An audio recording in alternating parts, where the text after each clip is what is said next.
বিমো স্ল্যাবে concrete vibrator ব্যবহারের সঠিক পদ্ধতি। নাম্বার 1, সঠিক ভাইব্রেটর ব্যবহার করুন। বিমো স্ল্যাবের জন্য নিরল ভাইব্রেটর ব্যবহার করুন। কাস্টিংয়ের আগে মেশিনটি ঠিকভাবে চলছে কিনা তা চেক করুন। নাম্বার 2, ধীরে ও সোজাভাবে ঢোকান। ভাইব্রেটর নিডলটি সোজাভাবে ঢোকান, কোনোভাবে আড়াআড়িভাবে ঢোকাবেন না। প্রতি 45 থেকে 60 সেন্টিমিটার পর পর ইনসার্ট করুন। নাম্বার 3, গভীরতা ও ওভারল্যাপ। নিডলটি পূর্বে ঢালা কনক্রিটের স্তর পর্যন্ত ঢোকান যেন ভালোভাবে বন্ডিং হয়। প্রতিটি পয়েন্টে হালকা করে ওভারল্যাপ করে পরবর্তী ইনসার্ট দিন। নাম্বার 4, সময় ঠিক রাখুন। প্রতিটি পজিশনে 5 থেকে 15 সেকেন্ড ভাইব্রেট করুন যতক্ষণ না এয়ার বাবল উঠে আসে এবং কনক্রিট বসে যায়। বেশি সময় ভাইব্রেট করলে সেগ্রিগেশন হয়ে যেতে পারে।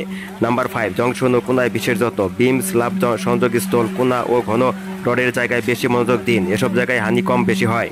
নাম্বার 6, ভাইব্রেটর টানবেন না। ভাইব্রেটর কখনো কনক্রিটের ভিতর দিয়ে টেনে চলবেন না।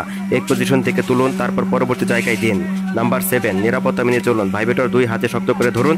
ইলেকট্রিক কেবল ও জেনারেটরের আর্থিং ঠিক আছে কিনা নিশ্চিত করুন। সঠিক ভাইব্রেশন মানেই বেশি শক্তি, ভালো ফিনিশিং আর হানি কমের ঝুঁকি কম।